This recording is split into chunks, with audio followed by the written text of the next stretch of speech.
The Chaser Report is recorded on Gadigal land. Striving for mediocrity in a world of excellence. This is the Chaser Report. Hello and welcome to the Chaser Report. I'm Charles Firth, and with me today is a very special guest, Max Chandler-Mather, who is the Greens spokesman on housing and one of the three, I think, is it Greens who got elected in Queensland federally at the last election. Hello, Max. Hey, Charles. Thanks for having me. We're recording this on Thursday morning, and Peter Dutton last night came out and opposed the voice to Parliament for Indigenous people.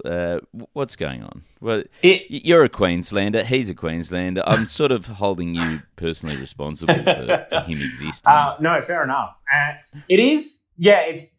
I'm sort of surprised, to be honest. I mean, I'm not surprised in a way that Peter Dutton's behaving in the way he is, but it's sort of remarkable how irrelevant the Liberal Party are making themselves at the moment. And I sort of thought after the Aston by-election that they would realise that the Liberal Party is currently disintegrating as a political party and like losing its reason to exist and sort of chasing irrelevancy down this deep black hole and following the path of Tony Abbott. I suppose I thought maybe there might be a few heads in the Liberal Party who would know that that's such a completely self-destructive thing to do. But yeah, here we are. I mean, Peter Dutton has decided to render the Liberal Party even more irrelevant than it is at the moment. And it is sort of remarkable how they have basically nothing to offer anyone anymore. But you, like but just to like, in fairness to them, Max, they it's not that they oppose, a recognition of Indigenous people in the Constitution. Not that they oppose. It's just it doesn't. It's just that it shouldn't have any impact on anything. As long as it just doesn't do anything for anyone in any way, they're completely supportive of it. That's right. And it's funny how, like, their argument for a long time has been, well, it's not, we need to have practical outcomes on the ground for First Nations people. And now they've turned around, that's it, and said, well, we're concerned that actually the voice proposal is too consequential and it might actually have an impact, so now we have to oppose it. So it's all of a sudden dawned on them that it might actually have some positive impact on people's lives. So that's what's flipped them into opposition. Do you think he hates himself at some level? Do you think Peter Dutton, like, part of the problem is he's sort of... Because one of the reasons he's opposed it is because it'll be too Canberra. Like, it'll make the Indigenous voice really a Canberra bubble, right?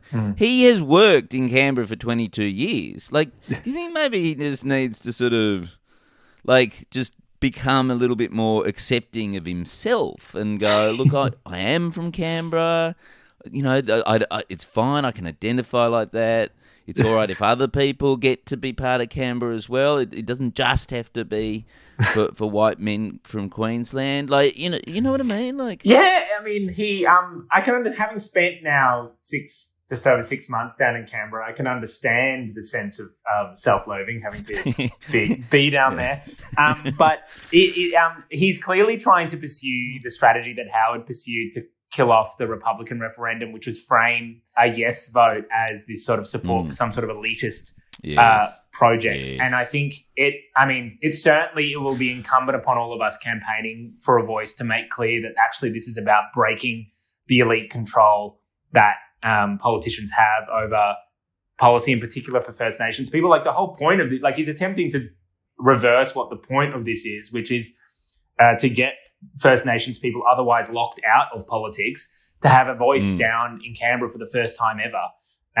So I think, it's like a lot of conservative attacks on these sort of positive progressive proposals. They attempt to try and argue the opposite of what it actually is going to do.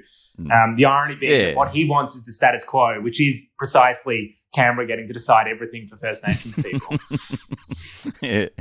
It's brilliant. I mean, I did like Noel Pearson's comment this morning that, because Dutton's main problem with it is, this voice will be full of professors, right? Like Indigenous professors.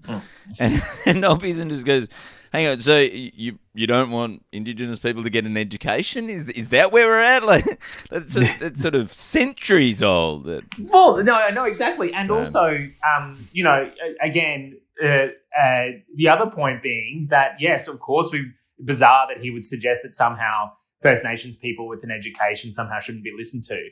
But also, the whole point of The Voice is that precisely for the first time, people who otherwise don't get a platform in the media, which is often First Nations people from remote communities or even inner city areas that might not have an education, like the whole point of The Voice is also to give them a say. And right now, often the media will only listen to people with the university education, which is good, but this is about broadening that out. And again, Dutton is sort of, he's attempting to argue the opposite of what actually is the case. Because if he succeeds in blocking this, not only will it set reconciliation back decades, but it will also lead precisely to the outcome he's concerned about, which is the same voices being heard in the media up until this point. But Max, it will lead to, will be controlled by people in the remote communities bubble, like all the elites in the remote communities bubble. That's right. Yeah, and exactly. It is just. It's remarkable, isn't it? Like, and for a guy, as you said, who's been a politician for over like 2 decades now, who certainly the one thing about Dutton he can't complain about, it's not as if he doesn't get a voice. I think his concern, maybe his biggest concern is he'll become more politically irrelevant. He's concerned about his voice. Yeah, mind you, it would be very hard for him to become even more irrelevant, but just watch him. You might as well give it a shot. Yeah, exactly. Anyway, now, this is not why we got you on the podcast. The reason why we got you on the podcast is because you've been droning on about housing for the last 6 months and wanting to actually solve the housing crisis. And look, I'll put my cards on the table here.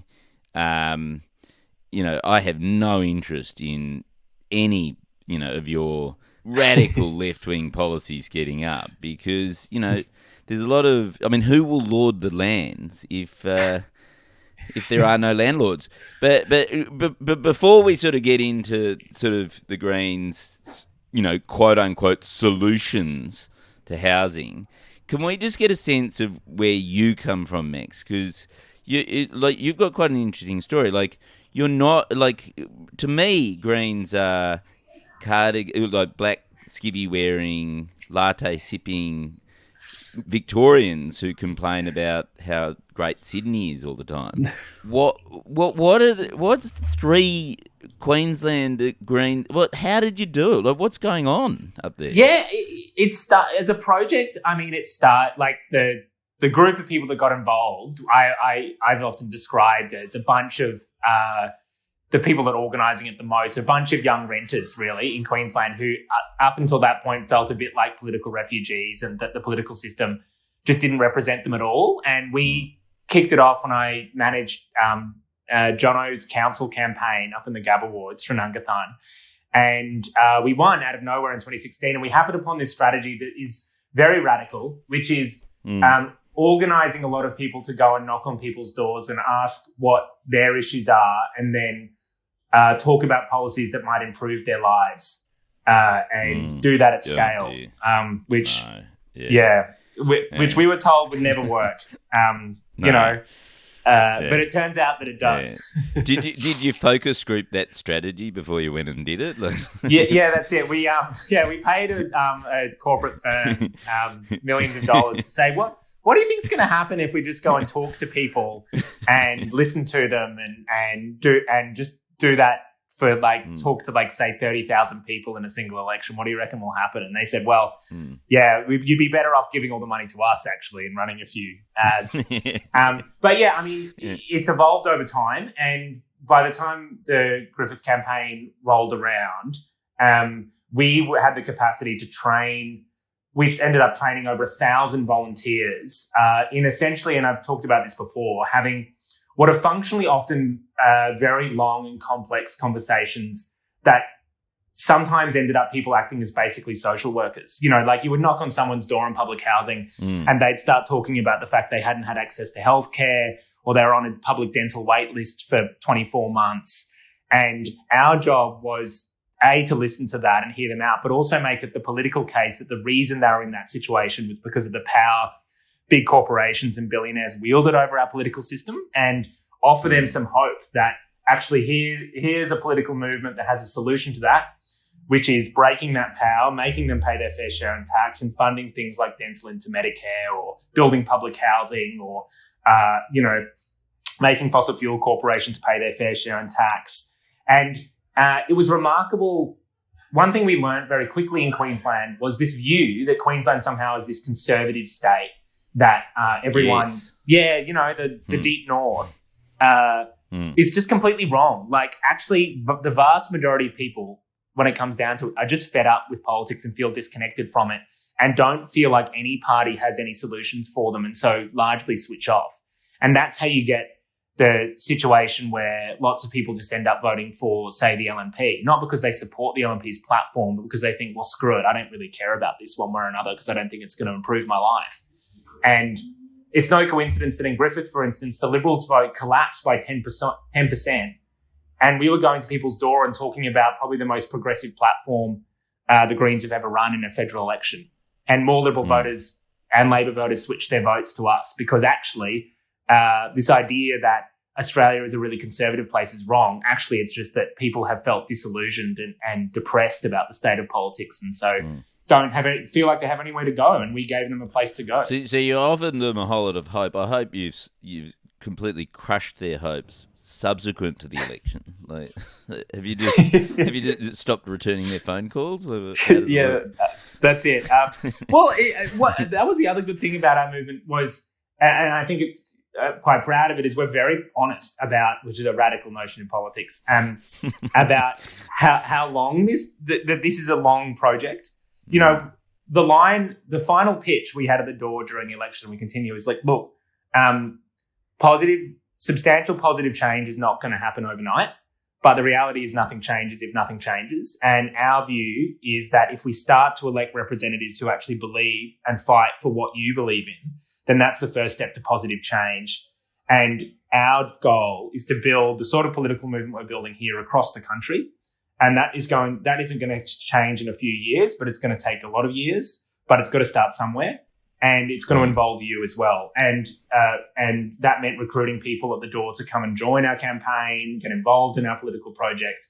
And that builds a much more resilient political movement as well, like not a flash in the pan. This is one where we attempt to provide that sort of broader political education about how we build power in politics for ordinary people, and the fact that it has to involve them, they have to get involved, but also it's going to take time, which means that we're not going there and promising the world and saying, if you get one Greens MP, then utopia will arrive the next day.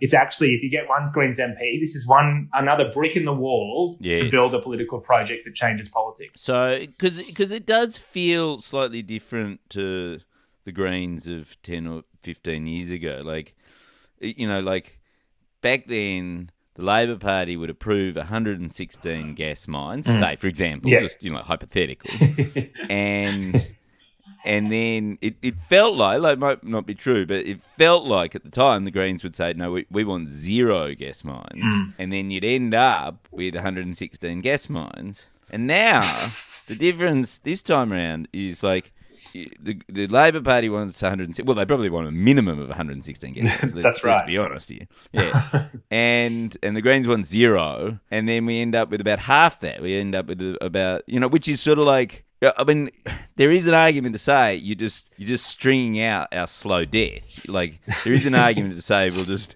burn a bit more slowly in a fiery pit of hell. But at the same time, you also go, oh, actually, there might actually be a bit more effectiveness in sort of like stopping half of them now, because that's better than nothing at all. Like there is like, and that feels like a shift. I don't know whether you sort of you were probably about 12 back in 2009 or 2008. Yeah, I was definitely still in high school. Probably not good for listeners to hear that, depending on how old they are.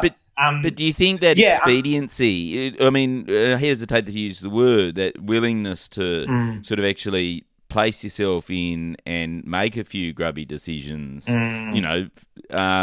is actually is part of the political confidence that you get from having a movement behind you? Yeah, I think it also comes from a mature reading of where how much political power we have at the moment as well. Like we approach this not with rose-coloured glasses, hopefully with quite a dispassionate view of where the balance of forces are in Australian politics at the moment. By that I mean, on the one side, you have these fossil fuel corporations who wield an enormous amount of power.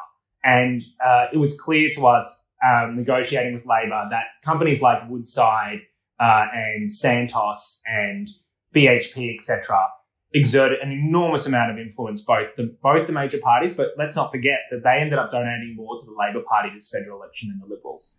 And we recognise that for us to ultimately win that, I suppose, in a way, fight over the direction of Australian politics and the economy and climate change, then we need to build a movement that's capable of challenging that power. And we're not fully there yet. Like, the reality is that for us to, in that safeguard negotiation, the harsh reality was that there weren't marches of 1 million people on the ground. We didn't have the capacity to run sort of a Griffith style knock on 90,000 doors in every key electorate in the country. And so part of this compromise that was reached with Labor was also about a compromise between two political projects and a realistic summation of how much power we had at that point. And I think that comes from a lot of people, I think, getting involved in the Greens at the moment. Like, we want to win, and winning, and winning doesn't mean winning seats. Winning means not getting evicted because you can't afford the rent. Like, winning means not burning in a fiery pit of hell.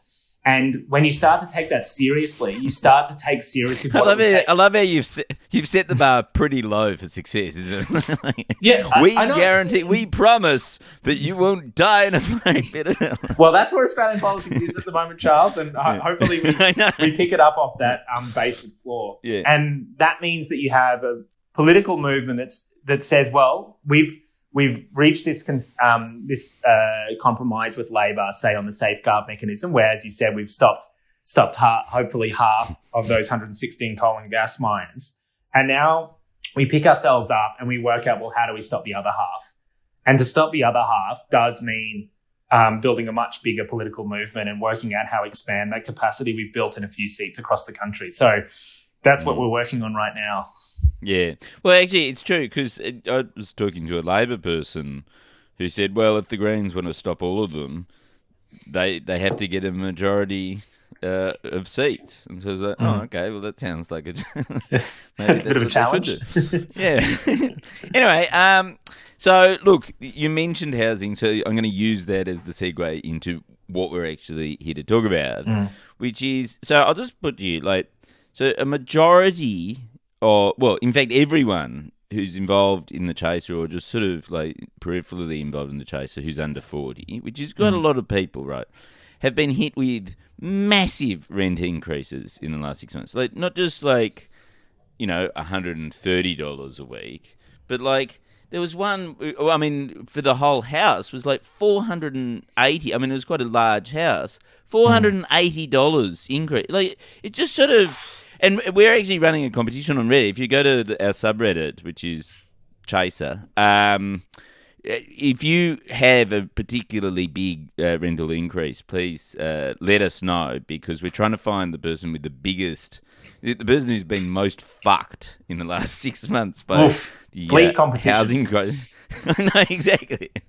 But the first question I want to ask is, why do you think Anthony Albanese and the Labor Party are so unurgent about this? I don't know anyone who's not in genuine pain and actually has had to move, or is considering move, or even has to move in with their parents, even though they're now in their 30s.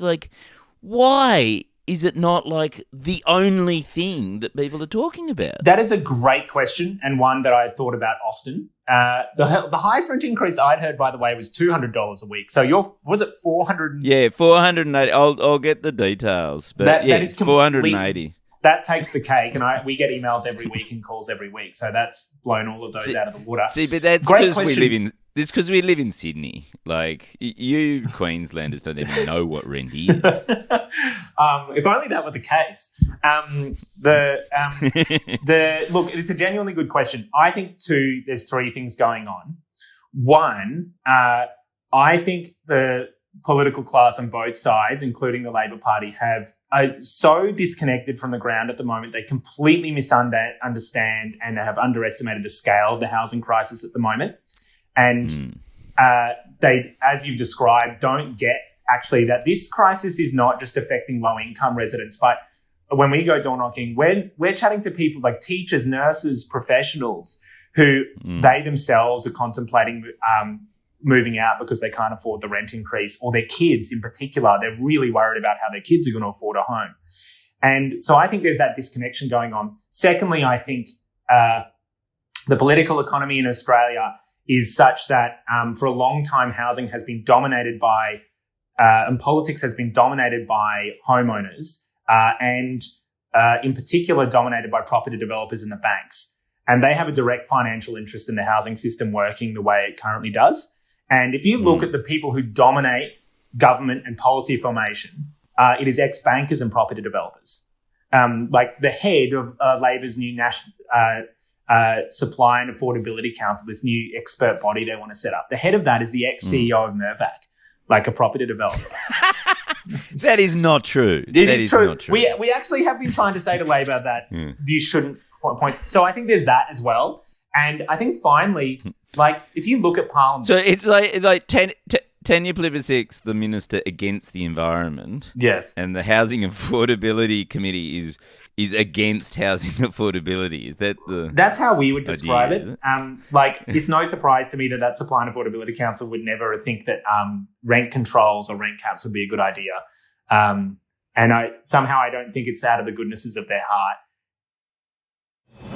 The Chaser Report. News a few days after it happens. I don't mean to... I mean, I think this doesn't explain it all, but it helps. Like, Parliament is dominated by homeowners and property investors. Okay, so this is my theory, which is actually that they're just too busy managing all the rent increases on their investment properties to have noticed that that's having effect. Like literally, because imagine having to count all that extra money that's coming in each week from all your rent increases. That would knock out your Sunday. That's true. And then you can't go and talk to people and see that they're thinking of becoming homeless and stuff.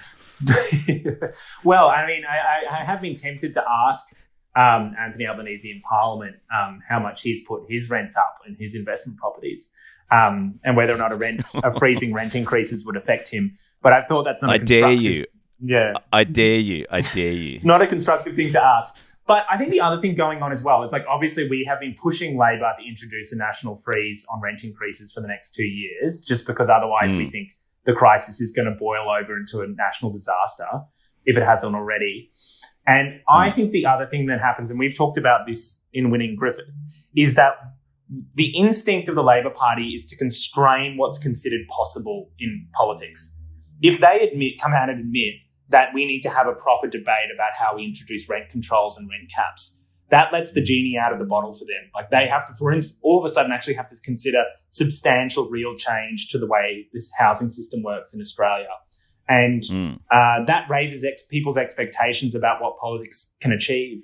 But often we find that the role the Labor Party play in politics is to continually constrain and crush what people think is possible in politics. You know, they always say, oh, well, we'd love to do that, but we can't for this X, Y, and Z reason. Or actually, that's just not something that we can consider right now. And what we're attempting to do is make clear that countries around the world use rent caps and rent controls very successfully. And if we don't do it, there's about to be a huge wave of human misery.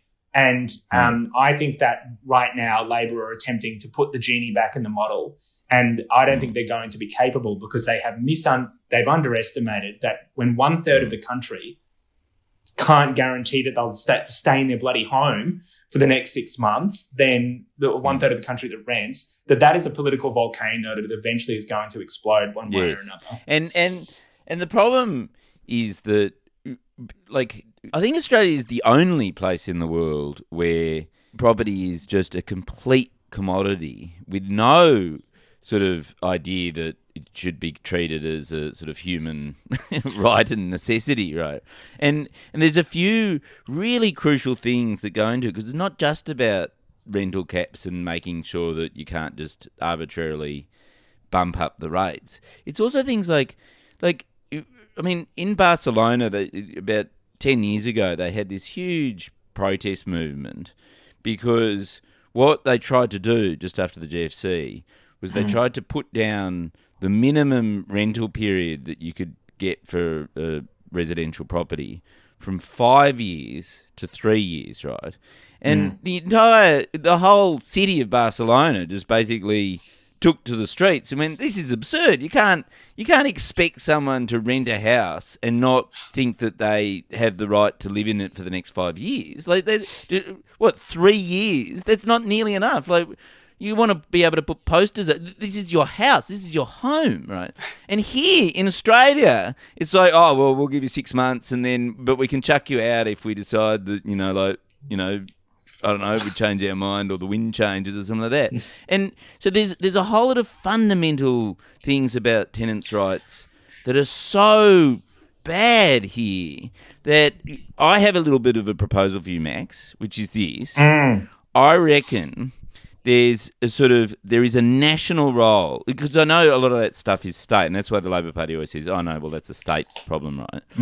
But there is a national role in housing, which is all the fucking tax breaks that all these fucking fuckwits get, right? They are all national decision. They are all federal tax breaks, right? So what if, it would be entirely possible for the government to turn around tomorrow and go, you know what, if you want your fucking negative gearing and your not enough, your discount on capital gains tax and all the stuff that pumps up the price of property, then you actually have to adhere to a national set of standards, which includes things like minimum 5-year leases for tenants in a one-way thing. The tenant can leave whenever they want, but the tenant gets minimum 5 years in the thing. No ability to just arbitrarily chuck somebody out. Doesn't matter even if you sell the property, that tenant is still there because it's their fucking home. And you don't get anything. You don't get a single cent from us if you're not treating it like it's an actual basic human necessity, which is the justification for why you get all those tax breaks in the first place. Yeah, very interesting proposal. And the first thing to say is, you're right, Australia actually is relatively unique in how much housing is geared towards profit for banks and property investors and property developers. So get this, in Australia, 60% of the lending that banks do is to property, housing, like 60%. Compared to that to the US, it's about 20 to 30%. Like there's banks make more money out of housing in Australia than they do in the United States. Like, it is insane. And just on the role that the feds could play, we need to get rid of capital gains tax concessions and negative gearing. Like, it costs just over $20 billion a year that we could just be, imagine if we just spent that money. We could be spending that on subs. We could be spending that on submarines to defend ourselves from China, man. Or a giant golden statue of Joe Biden, but cut out the middleman. Maybe we really, if you really want to worship the United States. Or on public housing, right? And imagine if instead of providing tax concessions to property investors, we were just spending that money on building public housing. We would solve the housing crisis in 5 years. But on rents, right? So the federal government last year said we were in the middle of an energy crisis. We're in a big trouble here. The energy price is about to go through the roof. But usually this is a responsibility of the states.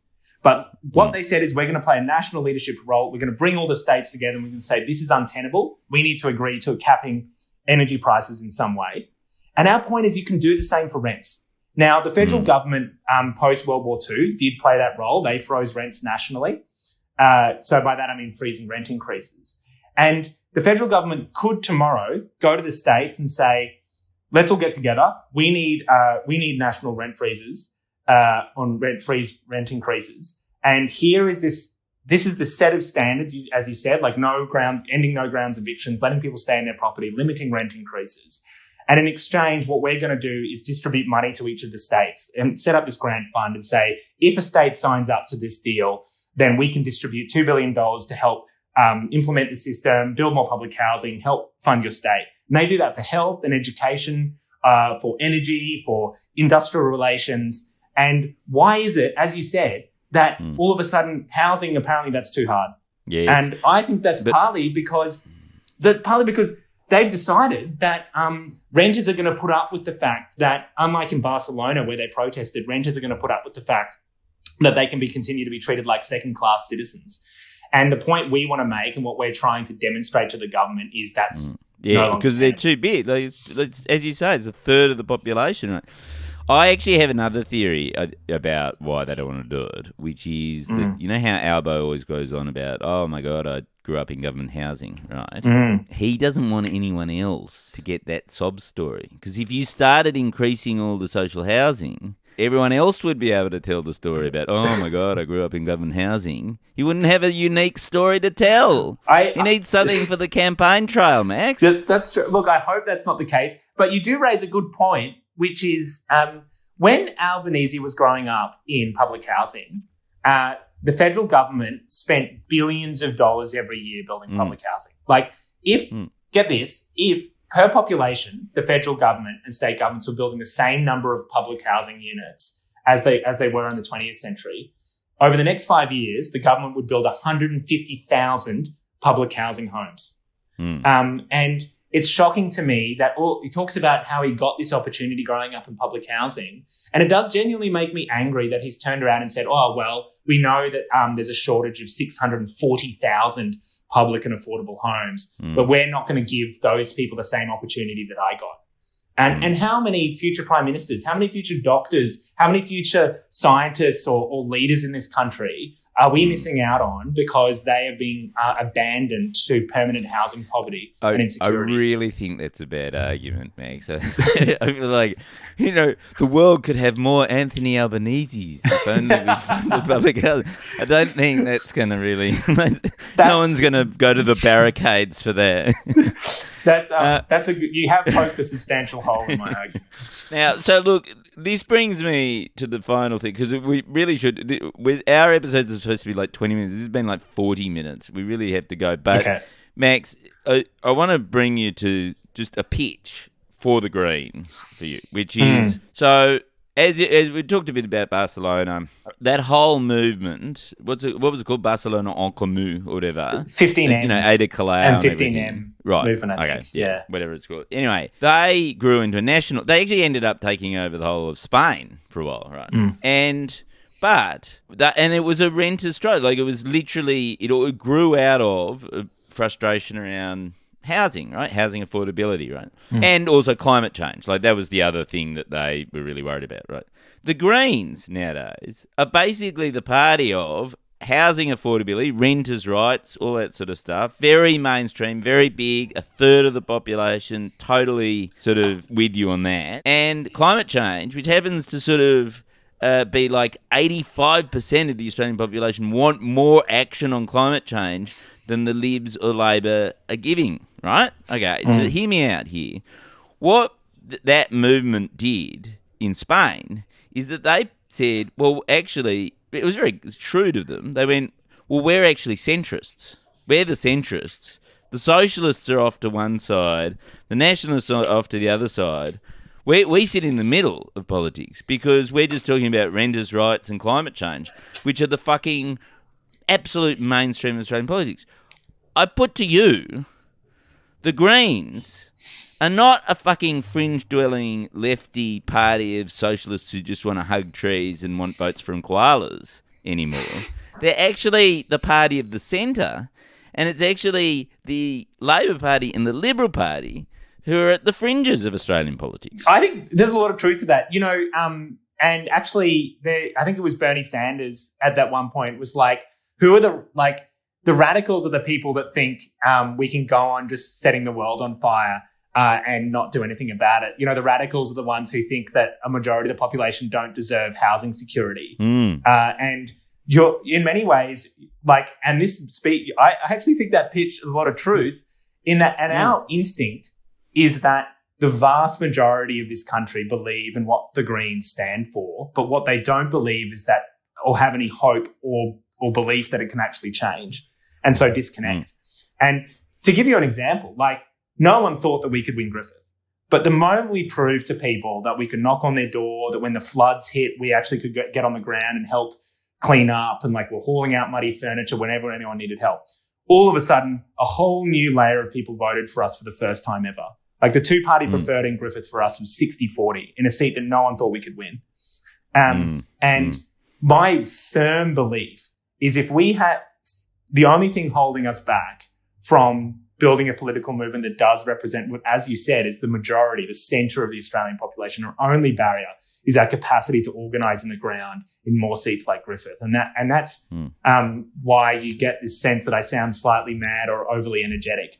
Because it genuinely think we're in a race against time here. And what it's going to take actually is just being able to reach those people and say, you know what, you don't need to feel hopeless anymore. And there is a political movement that represents what you believe in, and it has a chance of winning. Yeah. And do you think the Greens have sort of allowed themselves to be boxed in by the sort of Murdoch industrial complex into believing themselves to be on the fringe as well? Like, do you think there's a sort of little bit of lack of self-belief that's boxed them in there for so long? I think that can happen. I think, and what we've found is the best antidote to that, this is going to sound provincial or small, but genuinely the best antidote to that is door knocking. Is door knocking. I knew you were going to say door knocking. Get this. We will change the world one door knocker at a time. Charles, you should come door knocking with me one time. I think Gandhi said that. Was it Gandhi or was that Mandela? Well, look, he did pretty well.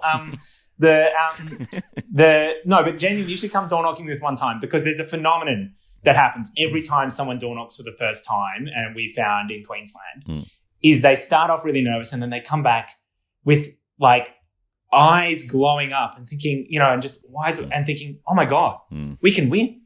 Because everyone has the experience of knocking on a door and chatting to someone who's never voted for the Greens in their lives, and then all of a sudden being like, oh, you know what? I thought the Greens are a bunch of crazy kooks, but you guys are just talking about getting dental into Medicare and doing something on climate change. That sounds pretty normal. And, maybe I could think about voting for you. And the confidence it builds in people and the sense of hope it gives when they realise, oh, shit, we could do this, is just so special. And it's certainly what gives me hope. Like when I come back from Canberra, I try to go door knocking once in that week afterwards, because it grounds you again and it reminds you that what the Murdoch's papers say and what the media say, people think is not actually true. And to find out what people actually think, here's a radical notion, go and ask them what they think, rather than rely on what the panel on insiders says everyone thinks. Okay, well, yeah, lovely to have you on. I hope we can bring you back in a few months and catch up and find. And I hope by then you will have solved climate change and housing affordability. Yeah, give us 2 weeks. Yeah, great. That's how the news cycle works. Okay, well, Max Chandler-Mather, thank you so much. Thanks, Charles. Thanks for having me. Our gear is from Road. We are part of the Iconoclast Network. Catch you next week.